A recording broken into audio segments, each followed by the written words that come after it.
GeM TV சப்ஸ்கிரைபர்ஸ்க்கு இந்த விஜி அபிஷேக்கோட ஒரு ஸ்ட்ராங்கான வணக்கத்தை நான் சொல்லிடுறேன்.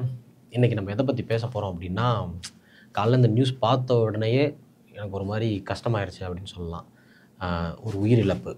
அவங்க இறந்ததுக்கான ஒரே ரீசன் என்ன அப்படின்னா, அதாவது நம்ம தமிழகத்தில் பிறந்த ஒரே ஒரு தப்பு மட்டும் தான் அவங்க பண்ணது. அதிகாரத்தில் இருக்கக்கூடிய அதிகாரிகள் அலட்சியமாக இருக்கிறதுனால இப்போ ஒரு உயிரே போயிருக்கு. இதுக்கு அவங்க எப்படி ஒரு சரி கட்ட போகிறாங்க அப்படின்றது தெரில. ஆனால் இந்த ஒரு பிரச்சனையால் வழக்கமாக இந்த மாதிரி உயிரிழப்பு நடந்துக்கிட்டு தான் இருக்குது. அது என்ன பிரச்சனை, யார் இறந்து போனாங்க, என்ன நடந்துச்சு அப்படின்றது தான் இந்த வீடியோவில் நான் டீட்டெயிலாக சொல்ல போகிறேன். இதை பற்றி நீங்கள் ஃபுல்லாக தெரிஞ்சுக்கணும் அப்படின்னா இந்த வீடியோவை ஃபுல்லாக பாருங்கள். இது உங்கள் ஜெம் டிவி.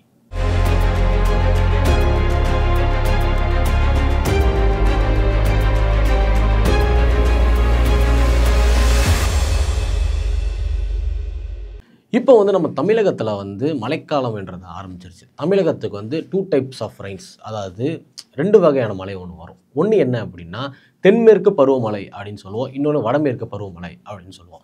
இந்த தென்மேற்கு பருவமழை அப்படின்னா என்ன அப்படின்னா கேரளா சைட்லேருந்து வர மலைகள், அதாவது கேரளா ஒட்டி இருக்கிற மாநிலத்துக்கு, அதாவது தமிழ்நாட்டுக்குள்ளே ஒரு சைடில் மட்டும், அந்த கோயம்புத்தூர் அந்த சைடில் மட்டும் அதிகமாக மழை பெய்யும். ஏன் நம்ம சென்னைக்கெலாம் வராதா அப்படின்னு பார்த்தோம் அப்படின்னா இங்கே மழை வரும், ஆனால் பெரிய லெவலில் மழை வராது.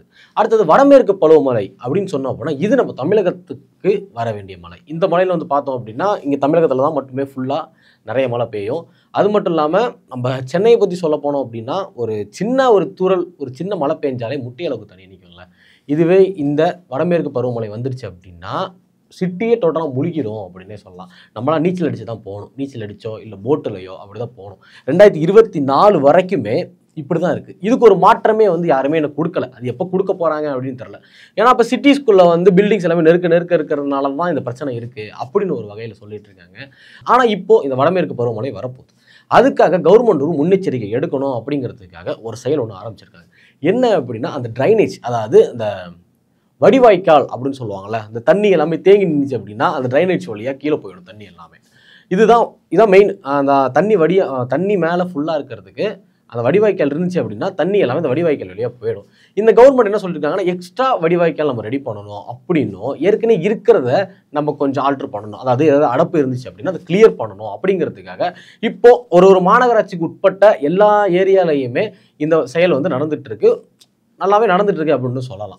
ஆனால் இப்போ நம்ம தமிழகத்தில் இருக்கிற ஒரு பிரச்சனை என்ன தெரியுமா, நம்ம எல்லாருமே ஒரு செயலை ஒன்று ஆரம்பித்தோம் அப்படின்னா அதை சரியாகவே முடிக்க மாட்டோம். அப்படி நம்ம முடிச்சிருந்தோம் அப்படின்னா கிட்டத்தட்ட எந்த ஒரு பிரச்சனையுமே இல்லாமல் தமிழகம் இன்னும் மேலே போயிருக்கும் அப்படின்னு தான் நான் சொல்லுவேன்.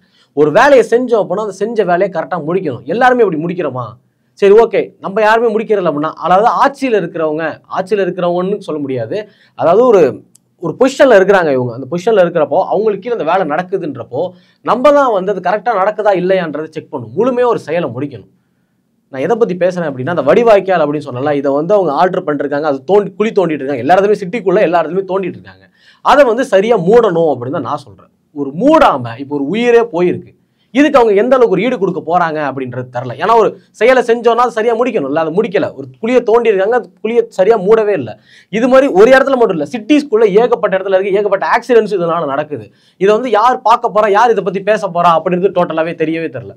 இப்போ ஏன் இதை பத்தி, இது முன்னால நடந்துட்டு இருக்கிற விஷயம் தானே, இப்போ ஏன் இதை பத்தி பேசுற அப்படின்னா பறிப்போன இந்த உயிர், இந்த ஒரே ஒரு ரீசனுக்காக மட்டும்தான் இப்போ இது பேசும் பொருளா மாறி இருக்கு அப்படின்னு சொல்லலாம். சென்னையில அரும்பாக்கம், இதுல வீரபாண்டிய நகர் அப்படின்னு சொல்லிட்டு ஒரு ஏரியா, அதுல ஃபர்ஸ்ட் ஸ்ட்ரீட், அதாவது முதல் தெரு. அந்த தெருவில் பார்த்தீங்க அப்படின்னா இந்த முயற்சி எல்லாமே நடந்திருக்கு. எதுக்குன்னா அந்த வடிவாய்க்காலுக்கான வேலை எல்லாமே நடந்திருக்கு. அதில் குழி தோண்டியிருக்காங்க. தோண்டினதை சரியாக மூடவே இல்லை. நான் சொன்னல, ஒரு வேலையை செஞ்சோம் அப்படின்னா சரியாக முடிக்கிறதே கிடையாது அப்படின்னு. சரியாக மூடலை. அந்த நேரத்தில் அங்கே ஒரு பெண்மணி வந்திருக்காங்க. அந்த பெண்மணி இறந்து போன நிலையில் எடுத்திருக்காங்க. அவங்களோட டெட் பாடி எடுத்திருக்காங்க.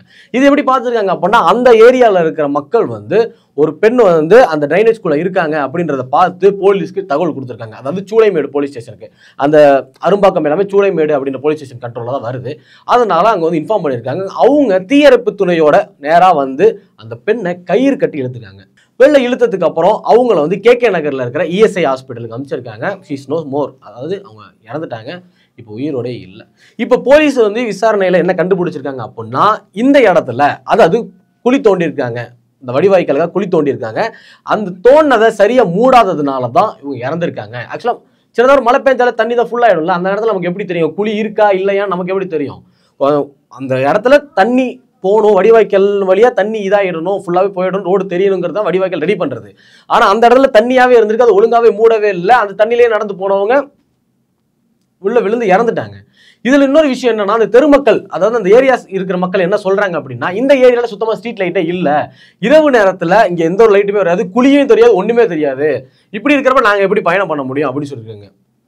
சென்னைன்ற மாதிரி ஒரு பெரிய சிட்டி, இந்த சிட்டியில் அரும்பாக்கம் அப்படின்ற ஒரு முக்கியமான ஏரியா, அதாவது கோயம்பேடுக்கு பக்கத்தில் இருக்கிற ஏரியா, அங்கேயும் மெட்ரோ இருக்குது, அரும்பாக்கத்தில் கூட ஒரு மெட்ரோ இருக்குது. ஸோ ஒரு மெயினான ஏரியா இருக்கிறப்போ அந்த இடத்துல வந்து ஒரு ஸ்ட்ரீட் லைட் இல்லை, ஒரு சரியான ஒரு சோர்ஸ் கிடையாது, தண்ணி நின்றுச்சு அப்படின்னா அந்த தண்ணி உள்ளே இருக்கிறதுக்கு வடிவாய்க்கால் கிடையாது, அந்த வேலையை செஞ்சவங்களுமே சரியாக மூடவே இல்லை. அப்படின்றப்போ இது ஒரு சிட்டியில் இருக்கிறோமா இல்லை வேற எதுவும் ஒரு வில்லேஜில் இருக்கிறோமான்றதுக்கு ஒரு பெரிய கேள்விக்குறியாகவே இருக்குது.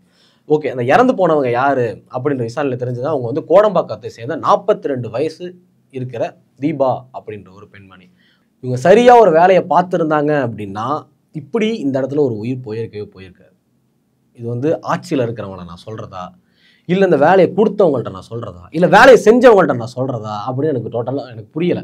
ஏன்னா செஞ்சவன் வேலையும் தப்பு, வேலை கொடுத்தவன் கரெக்டாக செய்கிறாங்களா இல்லையான்னு நோட்டீஸ் பண்ணணும், அதுவும் தப்பு. இல்லை இவன் ஒழுங்காகவே பார்க்க மாட்டான் அப்படின்னா அவன்கிட்ட ஏன் இந்த பொறுப்பை கொடுத்தீங்கன்னு கேட்கறதுக்கு ஒரு ஆள் இருக்காரு. எனக்கு என்ன சொல்கிறது, ஏன்னா இந்த காலையில் இந்த நியூஸ் பார்த்தோன்னேவே எனக்கு ஒரு மாதிரி சங்கடமாக இருந்துச்சு. ஏன்னா இன்னைக்கு தீபா அவங்க போயிருக்காங்க, நாளைக்கு இதே நானாக கூட இருக்கலாம், ஏன் நீங்கள் வீடியோ பார்த்துட்டு நீங்களாக இருக்கலாம். ஏன்னா இப்போ தண்ணி ஃபுல்லாகவே இருக்குது அப்படின்னா நமக்கு என்ன தெரியும், அந்த இடத்துல குழி இருக்கான்னு தெரியாது, ஒன்றுமே தெரியாது. திடீர்னு அந்த இடத்துல நம்ம நார்மலாக நடந்து போகலாம், அந்த இடத்துல குழி இருந்திருக்கலாம், கீழே விழுந்திருக்கலாம். ஒரு அந்த தண்ணியில் அதாவது தீபா அவங்க விழுந்ததுனால மூச்சு விட முடியாமல் தான் இறந்து போயிருக்காங்க. இது வந்து ரிப்போர்ட்லேயே வந்துருச்சு. இதுக்கு முன்னாடி ஒரு 2 வருஷத்துக்கு முன்னாடி ஒரு ரிப்போர்ட்டர், ஒரு ஃபேமஸான சேனலில் இருக்கிற ஒரு ரிப்போர்ட்டர் இந்த மாதிரி இறந்து போனாங்க. அப்போ இது பேசும் பொருளாக மாறிச்சு. அப்போ இந்த கொஸ்டின் வந்து கொஞ்சம் குறைஞ்சிச்சு, இந்த பிரச்சனை கொஞ்சம் கம்மியாச்சு அப்படின்னு சொல்லலாம். ஆனால் இப்போது மறுபடியும் ஒரு உயிர் ஒன்று போயிருக்கு. இதுக்கான ஆக்ஷன் வந்து இப்போ எடுத்துருவாங்க. இப்போ என்ன உயிர் போயிடுச்சுல்ல, இப்போ வந்து அதுக்கு ஆக்ஷன் வந்து ரெடியாக எடுத்துருவாங்க. ஏன் ஒரு உயிர் போனாதான் இதுக்கான ஆக்ஷன்லாம் எடுக்கணுமா, இல்லைனா நார்மலாக இருக்கிறப்ப எடுக்கக்கூடாதா அப்படின்றதான் என்னோட மிகப்பெரிய ஒரு கொஸ்டின் மார்க்காகவே இருக்குது. இப்போ நம்ம என்னதான் கத்தி கூப்பாடு போட்டாலும், என்னதான் போராட்டம் பண்ணாலும், இறந்து போனவங்களோட உயிர் வந்து திரும்ப வரப்போகிறது இல்லை. ஆனால் ஒன்றே ஒன்று மட்டும்தான், நம்ம கேட்குற ஒரு கேள்வி, நம்ம பண்ணுற ஒரு செயலால் அடுத்த வர ஒரு உயிரை வந்து காப்பாற்றலாம். இதுதான் நான் அதில் சொல்ல வந்தது. இந்த இஷ்யூவை பற்றி நான் பேசணும்னு நினச்சது எல்லாமே இதுதான். ஏன்னா இப்போ எல்லாருமே சேஃபாக இருந்துக்கோங்க. ஏன்னா இப்போது அந்த ரைனிங் சீசன் வேறு ஸ்டார்ட் ஆக போகுது. அதுக்கப்புறம் எங்கே குழி இருக்கும், எங்கே பள்ளம் இருக்கும், எங்கே மேடு இருக்குன்றது டோட்டலாகவே தெரியாது. பை ரோடு நம்ம ட்ராவல் பண்ணுறோம் அப்படின்னா எல்லாருமே சேஃபாக இருந்துக்கோங்க. அவ்வளோதான். இந்த பிரச்சனைக்கு என்ன சொல்யூஷன் சொல்லலாம், என்ன தீர்வு காணலாம் அப்படின்றத மறக்காமல் நம்ம கமெண்ட் செக்ஷனில் கமெண்ட் பண்ணிட்டு போங்க. இதோட இந்த கண்டென்ட் நான் முடிச்சுக்கிறேன். நான் உங்கள் விஜய் அபிஷேக். இது நம்ம ஜெம் டிவி.